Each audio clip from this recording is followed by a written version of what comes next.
Islam tahiyati ahlil jannah. Assalamualaikum warahmatullahi wabarakatuh.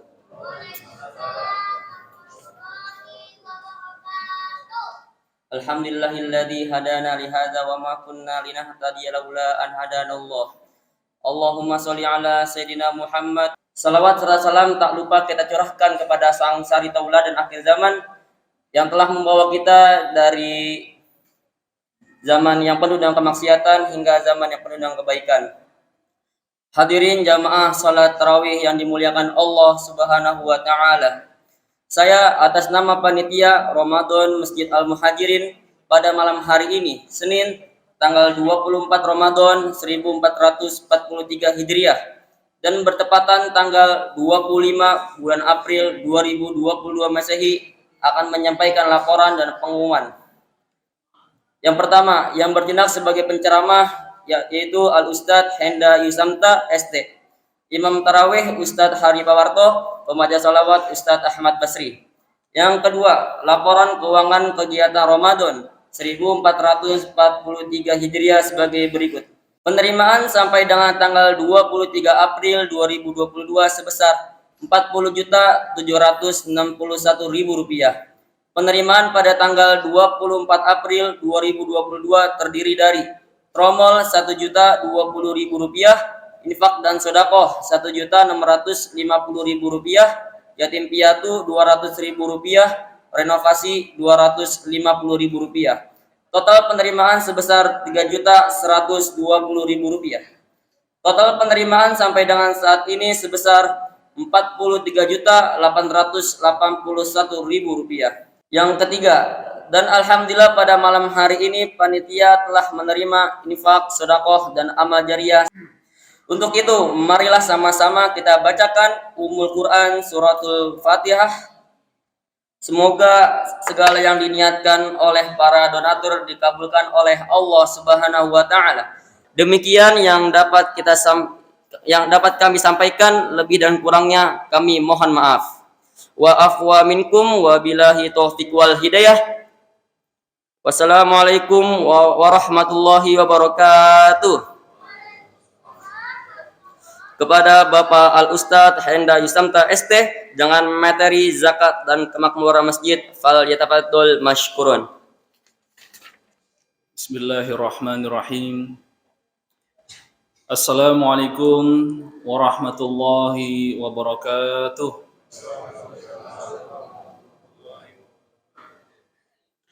Alhamdulillahirabbil alamin. Alhamdulillahilladzi allafa baina qulubina fa asbahna bi ni'mati ikhwana. Asyhadu an la ilaha illallah wahdahu la syarikalah wa asyhadu anna Muhammadan abduhu wa rasuluh. Allahumma shalli wa sallim wa barik ala sayyidina Muhammadin wa ala alihi wa sahbihi ajma'in. Amma ba'd. Alhamdulillah, tsumma alhamdulillah. Puji syukur kita haturkan kepada Allah Subhanahu wa taala yang mana sampai detik ini, sampai malam hari ini begitu banyak nikmat yang Allah berikan kepada kita. Nikmat iman dan Islam yang tidak semua manusia mendapatkannya. Nikmat waktu yang tidak semua barangkali sebagian kita sudah mendahului kita.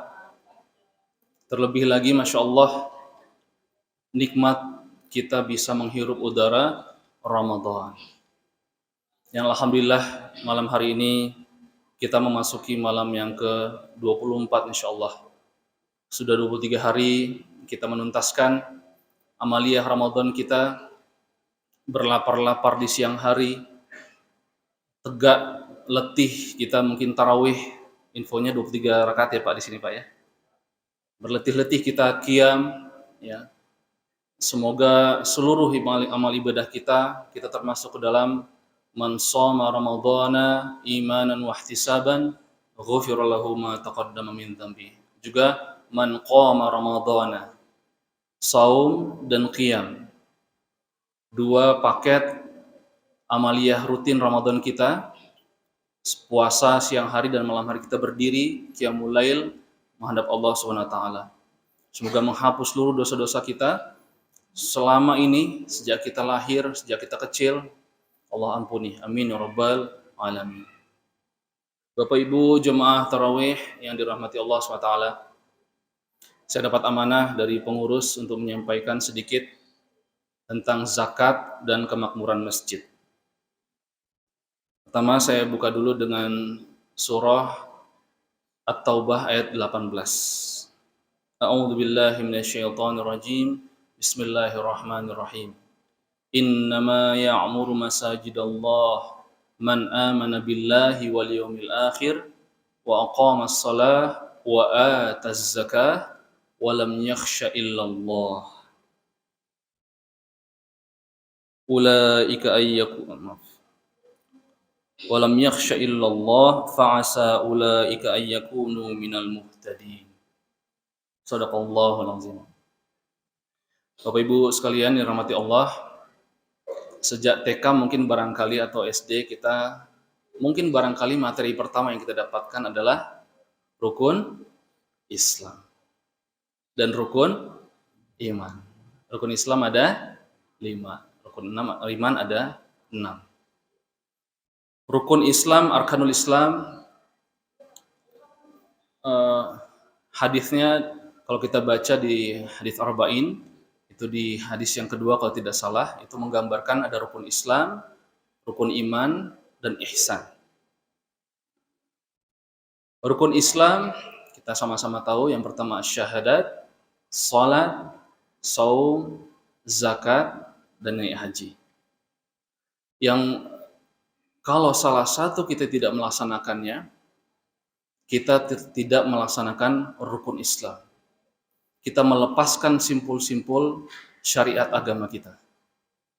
Itulah yang membuat Abu Bakar As-Siddiq, cukup masyhur ceritanya, sepeninggal Rasulullah SAW, beliau meneruskan estafeta Khalifah Rashidin. Ketika itu gelombang kaum muslimin membangkang, Pak. Membangkang apa? Nggak mau bayar zakat, Pak. Padahal belum lama Rasulullah SAW wafat. Apa yang beliau lakukan? Memerangi mereka, kaum muslimin yang membangkang terhadap zakat. Sampai Umar bin Khattab, wahai Abu Bakar, nggak perlu sampai begitu. Kurang lebih begitu ya. Kemudian Abu Bakar menjawab apa?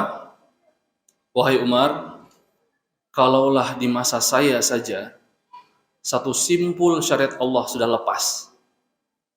Terbayangkah kita setelahnya lepas perlahan satu demi satu.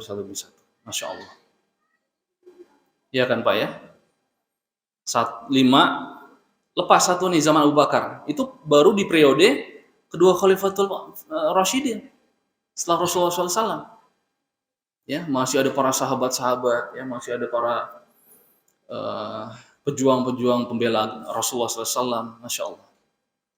Dan Masya Allah, langkah Abu Bakar adalah benar. Dengan memerangi orang-orang yang menganggap sepele, membangkang terhadap zakat, alhamdulillah setelahnya khalifah-khalifah tidak ditemukan dalam sejarah ya kaum muslimin membangkang terhadap yang satu rukun Islamnya itu zakat, kecuali yang kita baca dari sirah di sejarah adalah di zaman Abu Bakar As-Siddiq. Masya Allah. Nah Bapak Ibu sekalian, itulah kenapa betapa pentingnya zakat. Saya baca di artikel Pak, ada namanya Pak Nur ya. Pak Nur ini adalah Kepala Basnas, Badan Amil Zakat Nasional. Beliau sampaikan apa? Kami menyadari ya bahwa potensi zakat di Indonesia sangatlah besar sekali.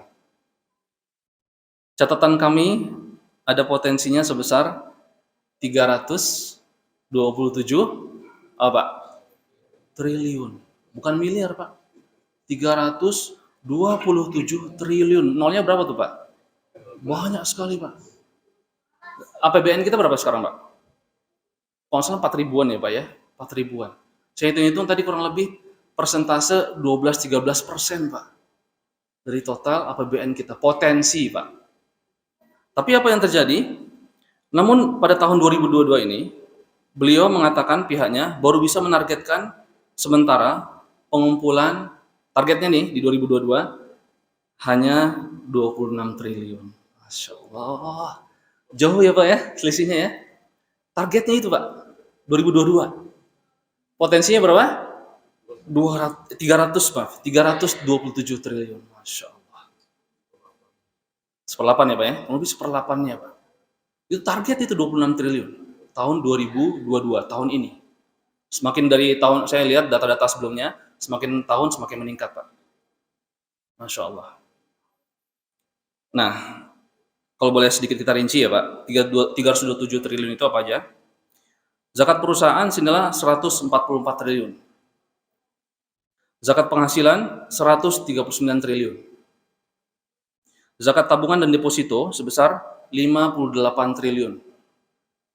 Zakat pertanian 19,8 triliun. Dan terakhir zakat peternakan 9,5 triliun. Masya Allah, itu potensinya. Nah, sehingga Bapak Ibu sekalian,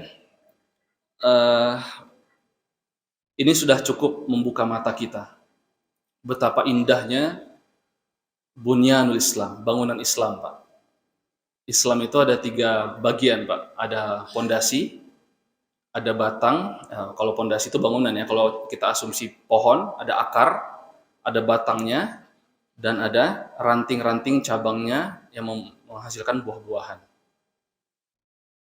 Akar adalah akidah, tauhid kita, ya, rukun iman kita. Batangnya adalah rukun Islam kita, amaliyah ibadah kita. Ya, satu tiang ini roboh, copot, runtuh bangunan Islam kita, Pak. Dan inilah indahnya bangunan Islam kita yang menjulang tinggi, yang kalau kita optimalkan, syariat ini kita penuhi, dahsyat umat Islam akan bangkit, kita kokoh, kita nggak bisa dimain-mainin sama orang-orang yang iseng gitu ya, orang nggak suka sama Islam, kita berdaya, dan seterusnya. Tadi cabang buah-buahannya adalah akhlakul karimah, husnul khuluq. Perilaku kita, akhlak kita kepada orang lain. Di dalam Al-Quran ada disebut Pak zakat sebanyak kurang lebih 30 kali. Dan 27-nya disandingkan dengan perintah Pak, wa aqimus shalah wa atuz zakah, wa aqimus shalah wa atuz zakah, wa aqimus shalah wa atuz, 27 kali Pak di Quran. Seolah-olah apa? Seolah-olah Allah ingin menegaskan bahwa kalau kita nggak zakat sama seperti kita nggak sholat Pak. Masya Allah. Na'udzubillahi min dzalik. Selevel itu, seurgen itu. Kita bersyahadat sebagai ini, itulah urgennya zakat. Kita sholat seurgen itulah kita zakat. Saum Ramadan seurgen itulah kita berzakat. Naik haji kita mampu, seurgen itulah kita kalau mampu Pak. Saldo kita Masya Allah, amin rabbal alamin, cukup ya. Segera kita mudah-mudahan bisa berhaji dan seterusnya. Ya. Dasar hukumnya contoh di surah Al-Baqarah 267, saya bacakan, a'udzubillahi minasyaitonirrajim. Ya ayyuhalladzina amanu anfiqu min thayyibati ma kasabtum wa mimma akhrajna lakum minal ardh. Wahai orang-orang yang beriman, infakkanlah sebagian dari hasil usahamu yang baik-baik. Anfiqu, infakkanlah. Enggak semuanya Pak, sebagian. Berapa persen Pak? 2,5% saja. Dari hasil usaha kita yang baik-baik. Dan sebagian dari apa yang kami keluarkan dari bumi untukmu. Peternakan, ya, hewan-hewan peternakan, kemudian pertanian yang tumbuh dari kebun-kebun kita, itu dizakati semua. Nah, masih banyak yang lain perintah-perintah dari Allah SWT tentang zakat. Saya lanjut. Siapa menerima zakat? Ya, bukan hanya fuqara wal masakin kan? Ya. Ada lagi untuk amil zakat yang ngelolanya. Yang ngelolanya juga berhak, kenapa? Karena mereka mengorbankan waktu dan tenaga untuk memikirkan bagaimana caranya bisa mengoptimalkan fungsi dan optimalisasi zakat ini. Kemudian mu'allaf. Mu'allaf juga berhak menerima, Pak, yang dilunakkan hatinya untuk Islam. Kemudian hamba sahaya. Kemudian untuk membebaskan orang yang berhutang. Di Jogokarian mereka sudah memposkan anggaran zakatnya untuk membayari hutang-hutang jamaahnya, Pak. Jadi Jogokarian sedikit kita nanti belajar banyak ya. Mereka mendata semua jamaahnya. Ini semoga kita bisa tiru. Saya juga berkesempatan mewakili Masjid Al Khair. Saya kebetulan di Al Khair Al Kafin AL. 3 orang kita diutus ke Jogokarian. Studi banding, Pak. Mungkin muhajirin pernah studi banding ke Jogokarian? Belum ya. Nanti sekali waktu saya menyarankan sangat baik sekali untuk studi banding ke sana. Mereka mendata seluruh, ada 4 RW, RW 9, 10, 11, 12. Tengah-tengahnya mesti Jogokarian. Mereka data semua jamaah di RW 4 RW itu, potensi finansialnya, muzakikah atau mustahikah dia, rajin atau tidakkah dia ke masjid, ya. Kemudian apakah dia sudah berhaji atau belum, ada tanda-tandanya, Pak. Dan kemudian kondisi-kondisi sosialnya dipetakan oleh pengurus Masjid Jogokarian. Kok bisa begitu? Jogokarian mengoperasionalkan DKM-nya sebagaimana kantoran, Pak. Ada karyawannya rutin. Dari mana dananya? Ya antara zakat itu. Belum selesai tadi kan, buat siapa lagi yang berhutang? Kemudian fi sabilillah, para dai, para duat, ya, orang yang berjuang, termasuk marbot, termasuk orang-orang yang DKM, pengurus masjid dan seterusnya, yang dia betul-betul berkhidmat untuk masjid dan seterusnya. Dan kemudian orang yang sedang dalam perjalanan, Ibnu Sabil, ya, sebagai kewajiban dari Allah. Ini di At-Taubah ayat 60. Saya ingin kembali tadi ke At-Taubah 18. Sesungguhnya yang memakmurkan masjid-masjid Allah, innama ya'muru masajidallah. Konteks kita tadi zakat dan kemakmuran masjid ya, Pak ya. Kata Allah, yang memakmurkan masjid-masjid Allah ada 5, Pak. Man huwa, siapa aja mereka? Amana billah. Iman kepada Allah, kuat imannya, kokoh fondasi tauhidnya, syahadatnya selesai. Belum selesai sampai situ, man amana billah wal yaumil akhir. Dia yakin akan ada hari pembalasan yaumul akhir. Belum selesai di situ, orang-orang yang memakmurkan masjid, wa aqamas shalah. Dan mereka menegakkan salat, rajin ke masjid, menegakkan salat. Bukan hanya melaksanakan tapi menegakkan. Rukun-rukunnya dilaksanakan, adab-adabnya dan seterusnya. Yang menarik setelahnya, Pak. Wa ataz zakah. Wa aqamas shalah wa ataz zakah. Melaksanakan salat, menunaikan zakat. Saya lanjut yang kelima dulu. Walam yakhsha illallah. Dan mereka enggak takut kepada siapapun kecuali kepada Allah. Jadi para pejuang-pejuang itu adalah orang-orang ahli masjid. Ya. Kemarin yang kita berjuang dan seterusnya 2016 gitu ya.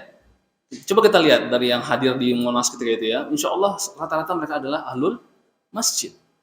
Mereka walam yakhsha illallah. Mereka nggak takut kepada siapapun kecuali pada Allah. Kalau ada yang zolim, sampaikan yang benar dan seterusnya. Nah, Ustadz Jazir mungkin pernah dengar, beliau adalah tokoh di Jogokarian, berpendapat atau menafsirkan sedikit tentang ayat ini, bukan menafsirkan, mentadaburi ayat ini, yang wa aqamas shalah. Masjid mestilah bisa membuat orang kokoh imannya kepada Allah dan hari akhir. Masjid hendaklah harus bisa membangun semangat orang menegakkan sholat. Dan masjid hendaklah harus bisa menjadikan seorang mustahik menjadi muzaki. Itu poinnya, Pak. Itu menyentuh. Ustadz Jazir menyampaikan, wah ya juga ya. Jadi ternyata peran masjid adalah salah satunya membuat jamaah-jamaahnya yang belum berdaya, yang jadi mustahik, naik level menjadi muzaki. Ya, level finansialnya meningkat, Pak. Ya, berdaya dia, nggak lemah lagi secara ekonomi, Pak. Dan membina yang kelima, membuat keberaniannya tumbuh karena hanya takut kepada Allah SWT. Nah, ada peran dakwah masjid di situ, Pak, untuk membangun, membina, ada fungsi tarbiyah di situ. Ya, baik tarbiyah imaniyah maupun tarbiyah maliyah. Maliyah itu finansial. Insya Allah. Ya. Nah, sekarang kita lanjut. Cara ngambilnya gimana? Ternyata di surah At-Taubah 103, Pak. Cara ngambilnya kata Allah, khudh. Apa artinya, Pak? Ambil, Pak. Khudh min amwalihim. Ambillah sebagian harta mereka, Pak. Ambillah zakat dari harta mereka. Min amwalihim, harta mereka. Ya. Guna membersihkannya, menyucikan mereka. Ngebersihin, menyuciin. Zakat itu artinya kan juga secara makna adalah bersih, suci, berkah, bertumbuh, dan berkembang. Nah, jadi Masya Allah di sini ternyata kita perlu menjemput gitu. Saya di Al-Khair juga membuat surat khusus ya untuk para jamaah, khususnya yang mungkin kita tahu secara finansial gitu, kita sampaikan surat tentang bahwa masjid menerima dan menyalurkan zakat fitrah, zakat mal, infak, sedekah. Kita jemput ke rumahnya, Pak. Agar mereka tahu, oh iya, ini masjid ngirimin nih.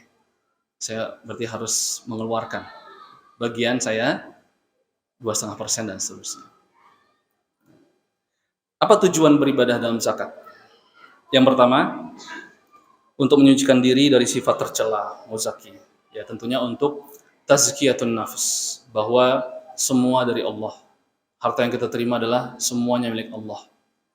Kita hanya ketitipan dan kita mengeluarkan sedikit saja bagian dari itu. Ya, saya percepat. Dan membersihkan perilaku kikir, egois, dan keburukan. Itu yang pertama. Untuk si muzakinya, kaum muslimin. Ngebersihin hati kita. Yang kedua apa tujuannya? Untuk menghilangkan harta halal yang kemungkinan bercampur dengan harta yang haram. Harta yang bersifat haram. Ya tadi, membersihkan. Az-zakah. Jangan sampai kayak air di comberan, mohon maaf. Ya. Air comberan kenapa Pak? Kotor. Karena ngembeng gitu ya, apa istilah itu? Ngembeng aja, nggak ngalir gitu. Nah, kita berharap harta kita seperti sungai, meskipun mohon maaf ada kotoran-kotoran, karena ngalir terus, bersih dia, Masya Allah, jernih akhirnya. Nah, itulah hendaknya harta kita, ketitipan sedikit kita keluarin, titipan sedikit kita keluarin. Sebagian sisihkan, kan banyak cerita ya Pak ya, pedagang-pedagang mohon maaf yang terbatas gitu ya, bagi tiga, sepertiga keluarga, sepertiga tabungan, sepertiga misalkan haji misalkan, akhirnya dia bisa naik haji, mungkin pedagang tukang bubur dan seterusnya. Karena komitmen beliau menyisihkan, tentunya setelah dibersihkan kalau sesuai dengan nisabnya. Nisabnya adalah 85 gram emas. Ya. Dihitung sekarang emas berapa? Kurang lebih 900-an ya. 900 kali 85 kurang lebih 80-an juta. Bagi 12 kurang lebih 6 juta, 6 juta. Jadi kalau insya Allah kita ada rezeki setiap bulannya kurang lebih segitu, nah itu udah kena nisab, udah kena wajib zakat. Ya.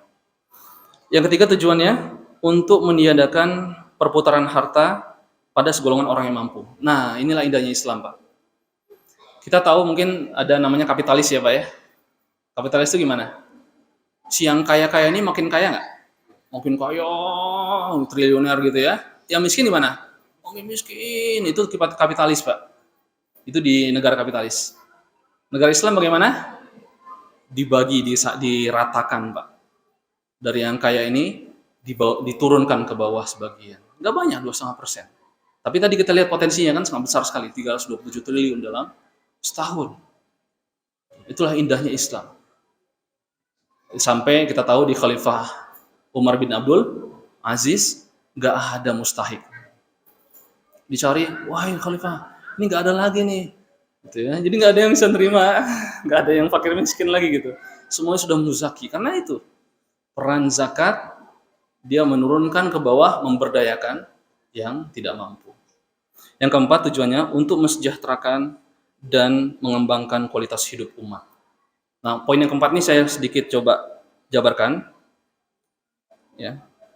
Ada program-program kurang lebih aplikatif zakat. Yang pertama, ini yang sudah dilakukan di beberapa tempat, masjid, lembaga, ya. Betapa indahnya potensi zakat ini. Yang pertama adalah program beasiswa sukses. Coba, buat siapa? Buat anak-anak yang putus sekolah, yang anak-anak mohon maaf fakir miskin, ya nggak mampu sekolah, berikan beasiswa. Boleh nggak? Boleh, kan fakir miskin kan? Gitu. Sehingga Masya Allah dia sekolah, naik ke jenjang berikutnya, S1, S2, S3, misalnya TK, SD, SMP, SMA, lanjut mungkin kuliah begitu ya, yang nggak mampu kita biayakan dan seterusnya. Dia berdaya, punya keilmuan, dia bisa mandiri, Masya Allah, dan dia menjadi muzaki. Oke lah, mungkin orang tuanya nggak mampu, tapi anaknya menjadi muzaki berikutnya, Masya Allah. Dari program beasiswa ini. Yang kedua bisa juga program rumah tahfiz sukses. Ya, membiayai anak-anak yang tidak mampu menjadi para hufaz. Ada di Depok saya tahu dari Ustadz, seingat saya Ustadz Musli Abdul Karim, beliau ada sekolah tahfiz Quran, SMP, mohon maaf, untuk fakir miskin, duafa. Gratis, Pak. Dan satu angkatan mungkin ratusan orang, gitu setahu saya, puluhan ratusan orang. Itu dari dana mana? Bisa dari zakat. Sehingga bisa melahirkan para hufaz-hufaz, para ahlul Quran, Masya Allah. Yang ketiga, klinik sehat zakat. Di Jogokarian ada klinik, Pak. Jamaah yang memiliki kriteria tertentu, dia punya kartu. Seingat saya yang ahli subuh dapat kartu gratis berobat di klinik. Masya Allah. Itu klinik di Jogokarian. Jadi pengembangannya luar biasa luas sekali. Ya. Juga tentu untuk para duafa dan seterusnya. Klinik itu ya. Kemudian program pemberdayaan. Ya. Nah, kita bisa memberikan skill-skill tertentu kepada warga-warga kita yang nggak mampu. Kita bisa berikan dana bergulir untuk peningkatan usahanya. Tapi kita dampingi, Pak. Dampingi, kita coaching dan seterusnya. Jadi agar dananya tidak jadi makan untuk konsumtif, tapi betul-betul buat usaha, didampingi oleh para amil, para tim, sehingga dia bisa membangun bisnisnya terus, Masya Allah. Ya. Kemudian didampingi dan kemudian kegiatan sosial di lingkungan RW. Ya. Yang kelima, nah ini gak kalah penting. Ini dalam rangka mendukung tadi membentuk jamaah masjid menjadi amana billahi wal yaumil akhir. Itu adalah program dakwah. Para dai-dai kita nggak sedikit yang diturunkan ke daerah-daerah terpencil dana zakat karena fi sabilillah. Satu kategori yang tadi mereka berhak menerima untuk menyebarluaskan Islam dengan fi sabilillah. Para dai-dai kita menyebarluaskan agama kita Islam di seluruh pelosok Nusantara. Itu kurang lebih Bapak Ibu sekalian. Semoga insya Allah bisa menggambarkan betapa dahsyatnya zakat, betapa urgensinya zakat, ya, betapa indahnya Islam, bangunan Islam kita ini untuk membentuk tatanan kehidupan peradaban Islami yang sejahtera. Masya Allah. Saya tutup dengan ancaman Allah di surah Fussilat yang nggak mau bayar zakat, Pak. Wawailul lil musyrikin alladzina la yu'tuna zakah. Di Fussilat ayat 6, dan celakalah bagi orang-orang yang menyekutukannya. Yang pertama, lil musyrikina. Kemudian berikutnya, alladzina la yu'tuna zakah, dan orang-orang yang tidak menunaikan zakat. Wawailul, celakalah, mirip seperti wailul lil mutaffifin, orang yang curang. Itu disamakan dengan orang yang tidak berzakat, naudzubillah. Tentunya yang sudah memenuhi nisab syarat seorang muzaki. Kalau yang masih mustahik ya nggak apa-apa, nggak masalah. Tapi dia tentunya kita mendorong harus bisa terus meningkatkan kapasitas finansialnya. Ditutup dengan wahum bil akhiratihum kafirun di Fussilat ayat 7, dan mereka ingkar terhadap kehidupan akhirat. Na'udzubillahi min dzalik. Kita insyaallah yang beriman kepada Allah, meyakini hari akhirat akan ada, kita hampiri nanti, kita datangi, kita tiba di masanya nanti. Semoga insyaallah harta kita yang kita dapatkan, finansial yang kita miliki bisa bersih, bisa tersalurkan sesuai dengan hak para mustahik, dan kita penuhi syariat Allah yang sangat indah ini. Mohon maaf atas segala kekurangan. Hadanallahu ikum ajmain. Wassalamualaikum warahmatullahi wabarakatuh.